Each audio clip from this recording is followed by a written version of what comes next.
Okay. Hello, everyone who is turning into this channel. As the title probably gives it away, I'm going to be talking about the women's division in AEW.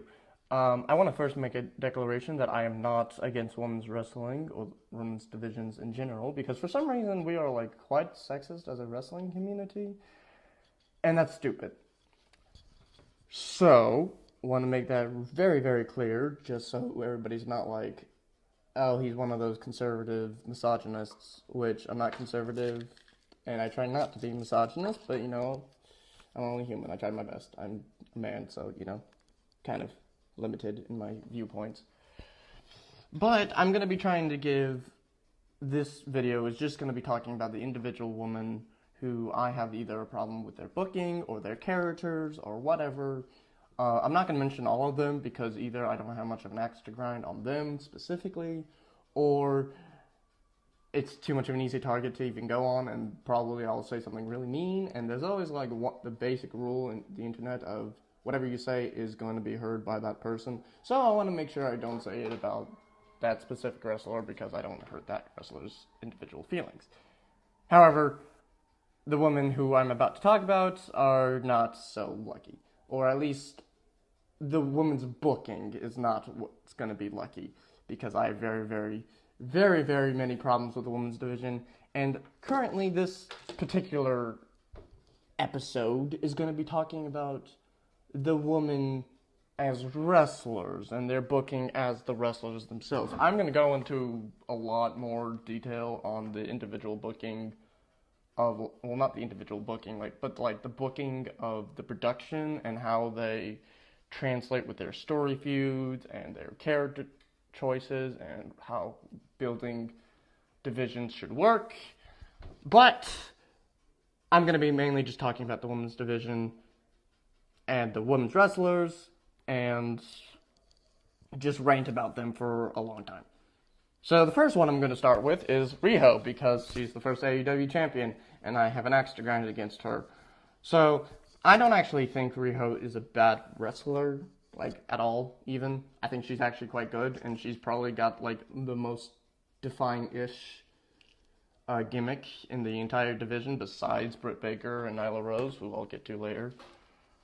My problem is, with her in particular, is not only is that she doesn't show up to her title reign. When she had a title reign, she only showed up when she had to, and that irritated me greatly. Not only because I like her as a wrestler and I want to see her more, but she specifically was holding back the women's division greatly because she didn't show up. And I didn't know what was going on in the background. I didn't know anything, so I'm not going to speculate because that's dumb. But for your first women's champion, in general, it doesn't matter who. It doesn't matter division, men, woman, tag team, doesn't matter. What matters is if that champion shows up and if that champion has interesting feuds. That's the important part. She failed to do both. And I'm not blaming her on the feuds, I'm blaming her that she didn't show up. And that really irritates me because, well, Nyla could have had the belt and she would have shown up and had feuds and all this stuff, which I'm going to get to her, don't worry. But it's stupid that she never shows up, and she's the first women's division. She, significantly held back the division because she did not show up and defend that belt multiple times. So that's my irritation with her. Part 2, Nyla Rose. Nyla Rose is a good wrestler. 100% a good wrestler. AEW, though, does not understand that they have a good wrestler on their hands. Instead, giving Nyla Rose the belt the first time, they gave it to Riho, and I already explained why I'm not very happy with her booking. So, here is going into my reasons of why they didn't do that. And the reasons why they didn't do that is AEW were a bunch of freaking cowards. And the reason why they were cowards is because they didn't want to get the same negative response that Sonny Kiss did. And honestly, I don't even want to go into all the homophobic things that, people are acting around, Sonny Kiss and Nyla Rose. That's just stupid. I'm not even going to go into that because that's just an audience I do not want to give attention to. But Nyla Rose should have gotten the belt, and they shouldn't really have been afraid of them for two reasons. One, because why should you be scared of someone, even if it's like, I know you guys are making money, and I know you guys need to put people that people like, but like, the second reason of why that's just completely irrefusable, it was Nyla Rose was a heel. Sonny Kiss was a face. I understand why you can't push him because he's a face. I mean, you can give me, I can get like a lot of, you can give me a bad excuse, sure, but like, he's a face, so you need people to cheer him. And if they're booing him because he's gay, which honestly, let me tell you, is not pleasant, then yeah, I can understand why you don't want to really push him in an open crowd. However, Nyla Rose is a heel. And for people who don't know the difference between face and heel, faces are basically the heroes and they need to be cheered. They need people to like them. And heels need to be hated. They're the villains of the story, they need to be hated. So, if Nyla Rose is a heel, no matter the reason why they're booing her, it's still good because she's getting the reaction of being booed. And, that's what they need to do. They need to be booed. And if they're being cheered, that's, okay, that's fine. But, like, they need to be booed. If they're heels, they need to be booed, so they need to be hateable. Which means when Nyla Rose is being booed, that's a good thing. So, it does not make sense why they just screwed her in her title defense. And I'm gonna get to that. I'm gonna get into, like, the full bullshit of this. But clarify something first. Nyla Rose, when she got the belt, was not exactly refined completely. And that's fine. Like, most of the women's division needed to kind of get better before they were, like, belt material. And that's fine. However, she is probably your best women's wrestler besides Riho and Britt Baker. So, you better make sure that when you give someone the belt, they are at least having the belt for a while. Like, they defend it and stuff, like normal championships do. So, when your second woman's champion, this is a very important part, because when you give your first champion the belt, they need to be likable or hateable or whatever, it doesn't matter. But they need to be good. And if they're good, that increases the belt. Every champ, you need to make sure that you'd make sure that belt is worth fighting for. You can't have the audience tune out or change the channel when the belt that you want to be liked and feel that it's important.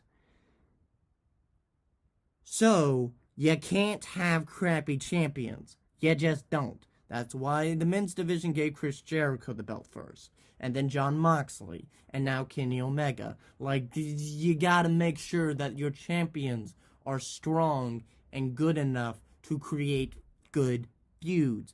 That's Wrestling 101. This isn't that hard. So, again, why did Nyla Rose lose her belt on the second title defense? Apologize, everybody. I'm a little upset right now because I'm reading off my script and it's impossible to do that, especially when starting a division. When you are making a division, you must make sure that those champions, whether likable or hateable, are good. Like, heels need to be hateable, sure, but they need to be, like, hateable in the sense that you want them to lose so that the faces, when they eventually come back and win, it's satisfying. You need to have heels be built up to be threats and then have them be satisfying loss too. Nyla Rose is a perfect example of what not to do with a heel. To give an example to any wrestling fan who's just kind of starting to get out and quite doesn't understand what heels are supposed to be because they're a little complicated, here's a quote from a pretty famous heel that I actually really like that perfectly explains what a heel's purpose is in the, like, broadest strokes, what they need to accomplish. And this is from Fabulous George. He was an old-time wrestler. I don't know what time, and I'm not going to look it up.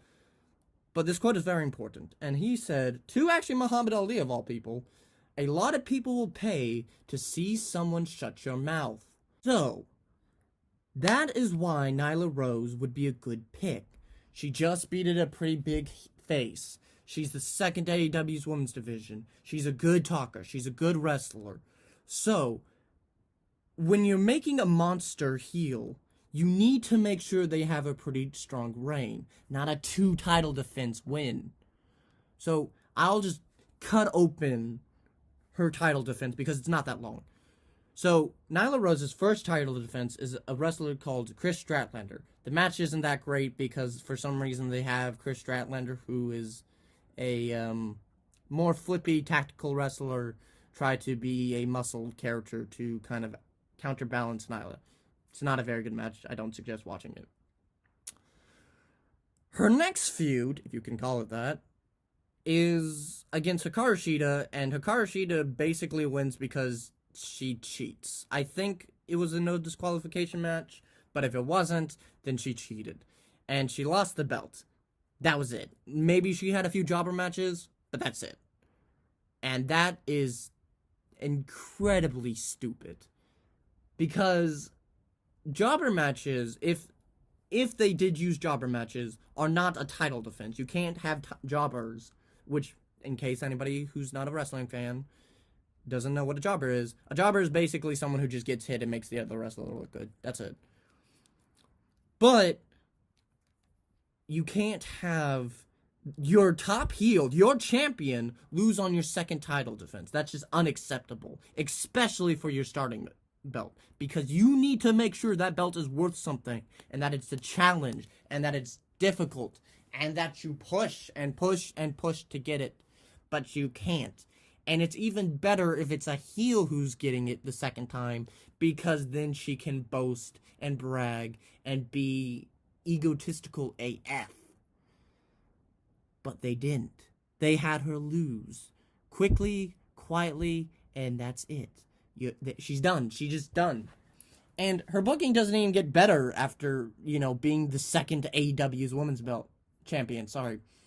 She's like basically she's like a jobber basically for Hikaru Shida in the second time they fight, because they just don't know what to do with her. And for some reason they gave her Vicky Guerrero, who honestly is not that great of a talker anymore.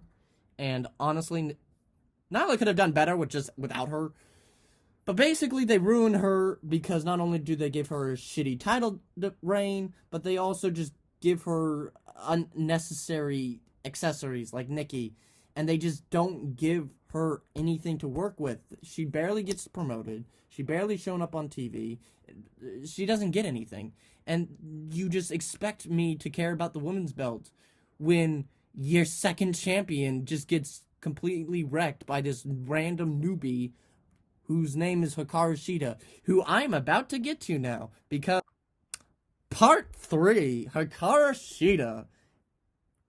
Yay, I get to talk about her now. Ugh. So, Hikaru Shida sucks. Not as a wrestler, but as a character. I will ask you to please tell me what her character is, and most likely, you'll tell me it's Anna! That's it. That's all you're probably gonna answer me. And even then, I would be saying vaguely Anna, but I digress. She's a good wrestler. I have nothing to complain about that, but she has no character. I can't like her at all if she has no character or no personality or anything. And then there's her open challenge. I hope you understand I'm doing air quotes around that, because honestly, this was going to be a lot longer of a video, but I'm just going to cut it off after her. So Hikaru Shida has an open challenge, air quotes again, and her open challenge I was actually kind of excited about, but I also didn't know it existed because they never actually brought it up a lot. Because when Cody had an open challenge, they brought that up so much that it was almost a little irritating. They brought it up over and over and over. We're gonna have an open challenge. We're gonna bring in new wrestlers, and like they made sure you knew about it. Like they made sure in production they knew you were gonna fight. Cody Rhodes was gonna fight some new wrestler, and they brought in some really good wrestlers. Ricky Starks, Eddie Kingston, Warhorse. I don't remember his full name, so I apologize to his fans. But like they brought in some powerful new people, and Eddie Kingston is by far one of the best speakers in this business. Period. And then there's Hikaru Shida's reign, who gives her opponents no promo, no explanation of who they are, and no real story to their match. They just fight, and it's a jobber match because Hikaru Shida wins.